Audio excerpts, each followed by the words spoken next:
It is June 1944, D-Day at Saipan. For hours, naval guns have been hot, big ones and little ones. For hours, bombers have snarled over the island. By now, nothing should still be alive on the beach. We know better. The Jap has dug himself in well. He should have. He has spent years doing it. The transports empty themselves of men and equipment. It is 0840, H-hour. Medical companies and supplies are high priority. This is to be a bloody show. Shells hit the shore and walk up into the ridges and fields beyond. It's time for the payoff. The small craft rendezvous. The men are ready, their weapons ready. They go in.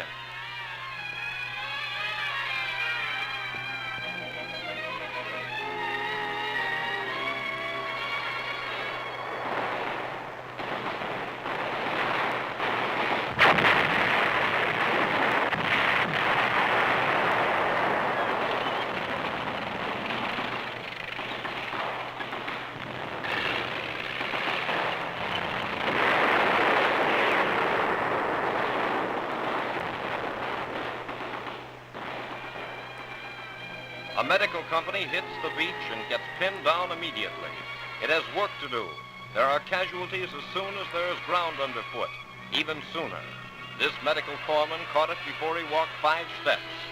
Without the Navy overhead, it would have been even worse.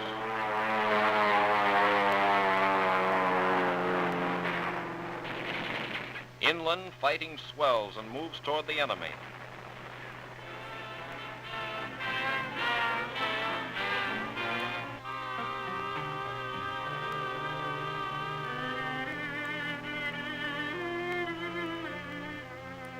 And men come back, carried from the field to a waiting jeep.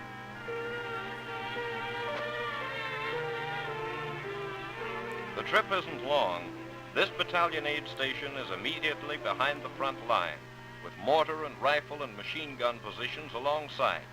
The man without a shirt is a medical officer. It is suicidal to show rank insignia. Jap snipers are too expert as it is. Here, emergency first aid is given and casualties diagnosed and tagged.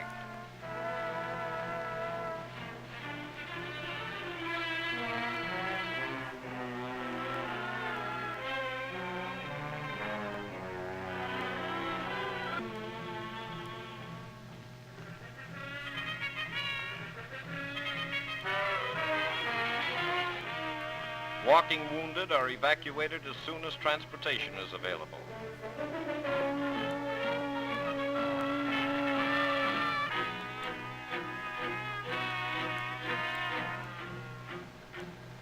Next stop, the regimental aid station.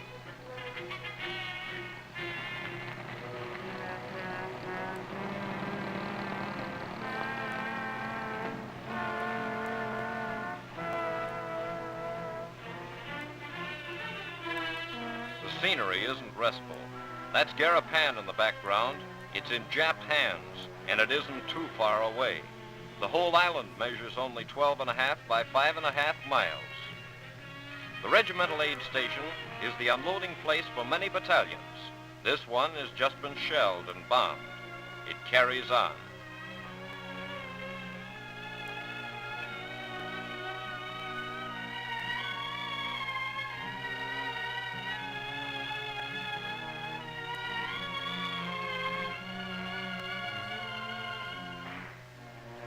The fighting moves up, and medical men move with it.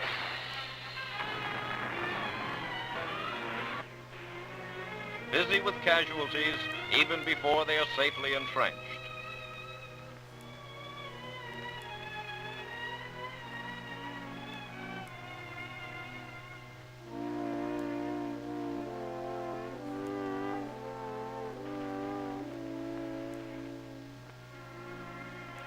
At this battalion aid station in another sector, casualties are checked, additional morphine and sulfonylamides given if necessary, dressings reinforced, tags brought up to date. At every stop in the chain of evacuation, complete records are kept. A couple of hours after this scene was shot, Jap mortar fire wiped out this particular station and most of these men.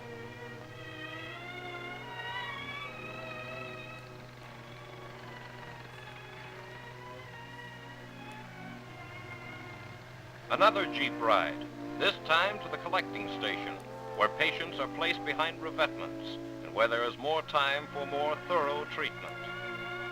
Outside the station, men stream past, moving up, going into battle. Inside, there's no time for rest. Fresh supplies must constantly be broken out.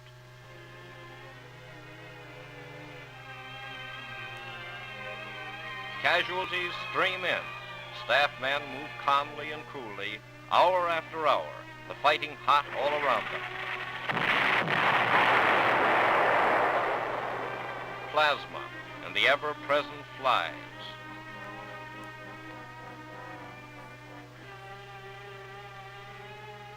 And again, the records.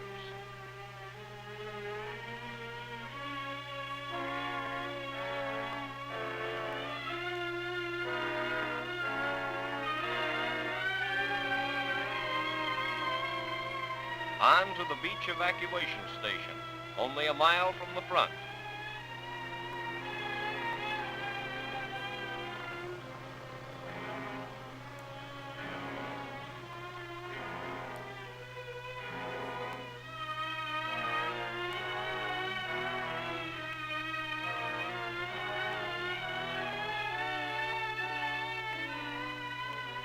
Amtrak shuttle out to sea and back again, evacuating wounded and returning with supplies and stores.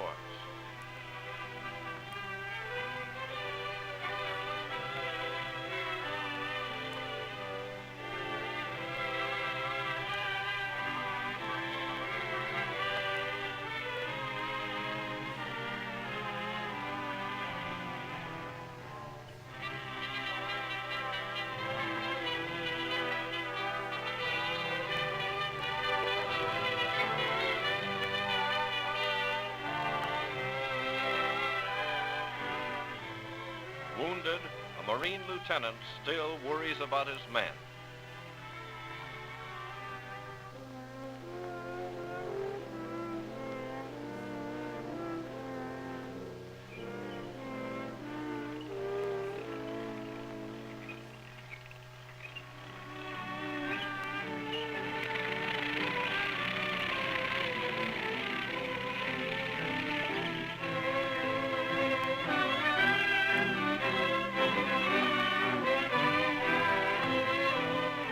The offshore reef, a headache. It keeps all but small landing craft from coming ashore. Now, for the first time in any amphibious operation, it makes necessary an extra transfer of casualties. They must be removed from the small craft, bringing them from the beach, and loaded aboard larger and more seaworthy boats to take them to the ships farther out.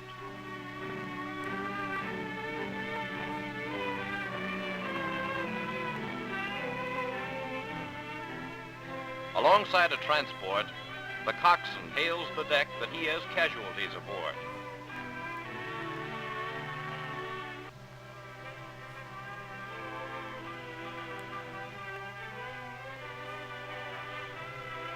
Mortar fragment cases mostly,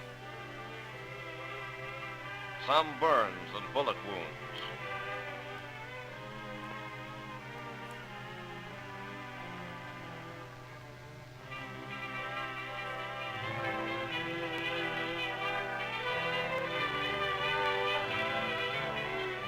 They are hoisted singly in Stokes litters or swung up to the davits by the boatload. All transports take casualties in these early days of the fighting. Some have been specifically designated as auxiliary hospital ships. Get the wounded off the beach and out to the ships. That's the never-ending order of the day and night. On board, the emergency first aid room is a mess hall, a library, a writing room. Doctors and corpsmen examine and dress patients and move them on to either the operating room or to wards. Medical officers make no attempt to wear gowns. There's too little laundry and too much work. And the work keeps coming as days and nights pass. Casualties mount and mount again.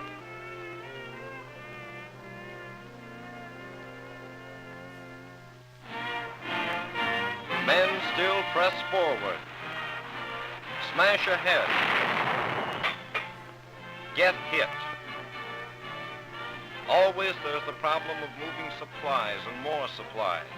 The water problem, constant and important on any front, is well handled.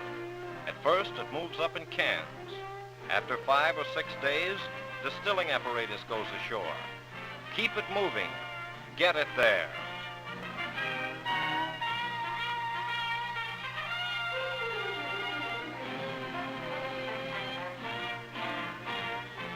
Medical supplies by the boatload come ashore and move forward.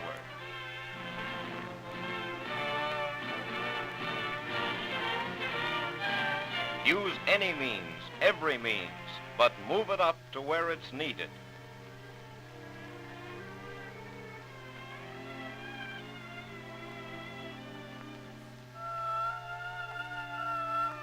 The fighting is now days old. Combat fatigue develops. Here are a couple of cases after 2 weeks at the front under steady fire. At this clearing station, such cases get good food and are heavily sedated to ensure rest. They stay several days, then either go back into action or are evacuated.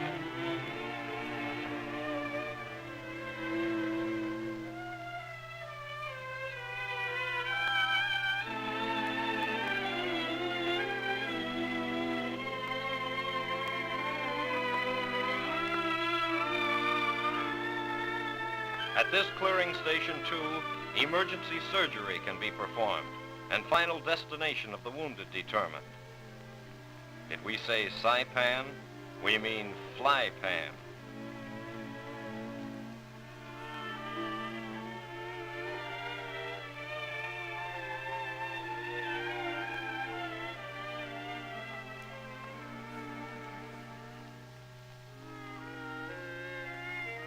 Progress. Now we have a division hospital where cases not able to stand transportation to ships are brought. A mile behind the lines, it used to be a Jap radio station. We shelled it plenty before our men moved in. Now the Japs shell it. Next door is a Shinto temple with a Jap radio hidden underground, perhaps for getting in touch with ancestors a little ahead of time. We have another hospital, too, a Jap civilian hospital in the town of Sharan Kanoa. Only the windows suffered in the bitter fighting which flattened the rest of the town. There was, of course, a certain amount of debris to be swept up and shoveled out.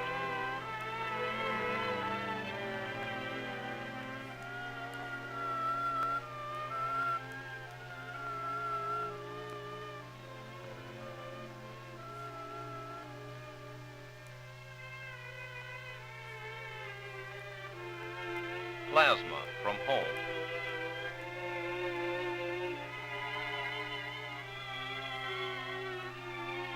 Whole blood from donors on the scene. Otherwise, there would be none.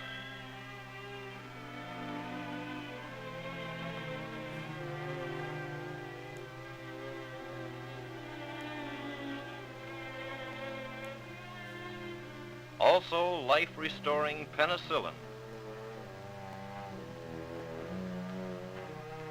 The OR is not modern, but it's usable, and we have use for it.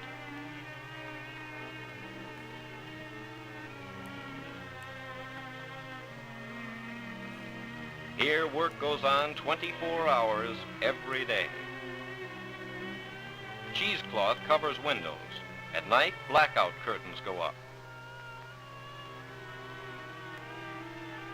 Fresh air is no problem, but flies are. And dust. You can't keep it out of the OR, out of the wards, out of the food. But hearing the CO worry about it, the Marines try. They go out and come back with a sprinkler, made in Japan. It is used nowhere except around the hospital, around and around, hour after hour, day after day. It doesn't help much.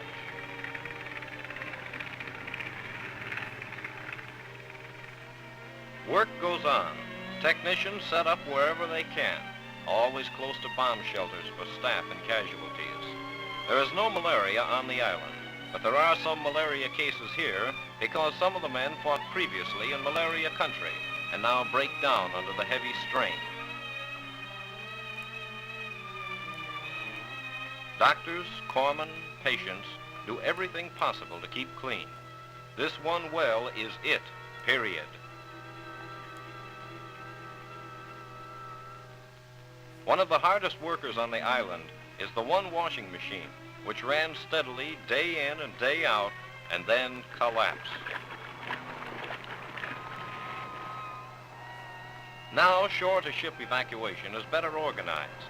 Word is passed for so many cases from each hospital, each medical station, to rendezvous at the pier at an appointed time.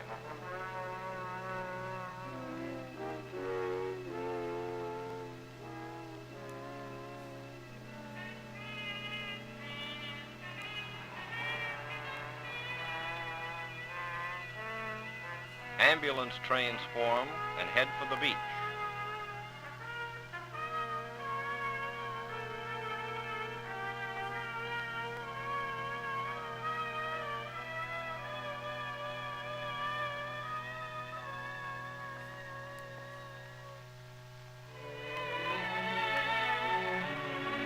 This scene is not overexposed.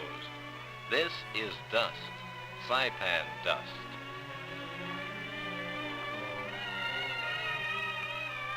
From the new pier built on the spot, Army and Navy casualties are put aboard small craft. No preference is given. The Navy evacuates all casualties to the rear.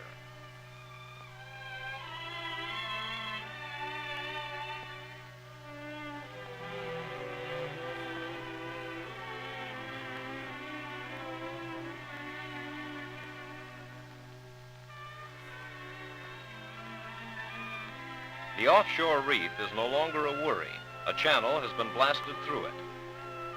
The hospital boat joins in helping to evacuate casualties.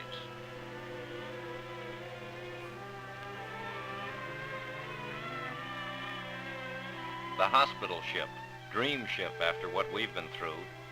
Ambulatory cases board her. Others, not so lucky, are hand-hoisted up.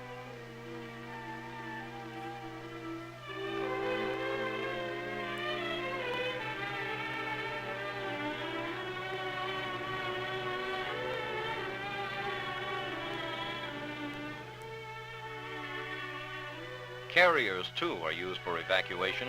Hangar decks are good ward space, and carrier speed means a fast run to Pearl. The smoke on shore tells where the fighting is now.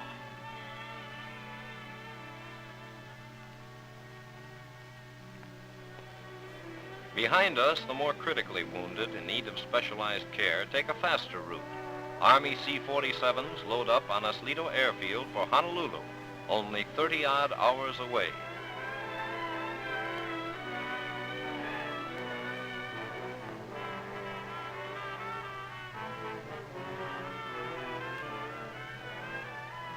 "18 to 20 cases can be accommodated aboard each plane.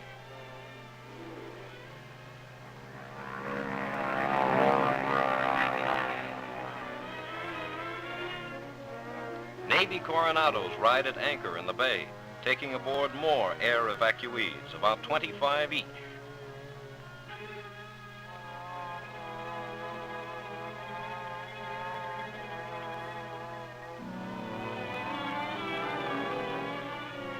Fresh fruit and juices, a full supply, with the skipper as stevedore. Saipan isn't a place to stand on rank. Everybody helps anybody, any way he can. That's how you stay alive. Destination, Pearl Harbor.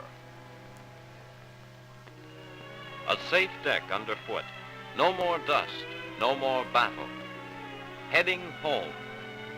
Here is cleanliness, order, equipment, and facilities we thought we'd never see again.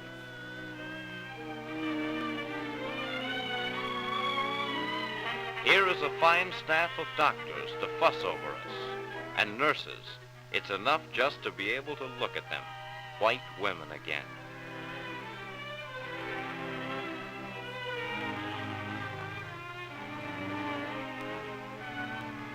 Here are haircuts and shampoos.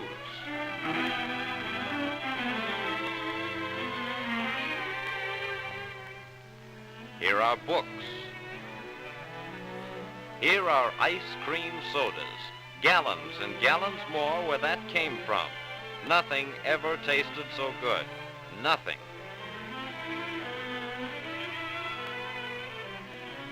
Here are restful days on deck, beautiful sunlit days, the kind travel posters dream up.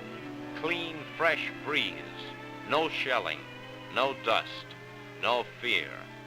We get over feeling like dirty animals and turn into human beings again. That's what a ship like this does for you.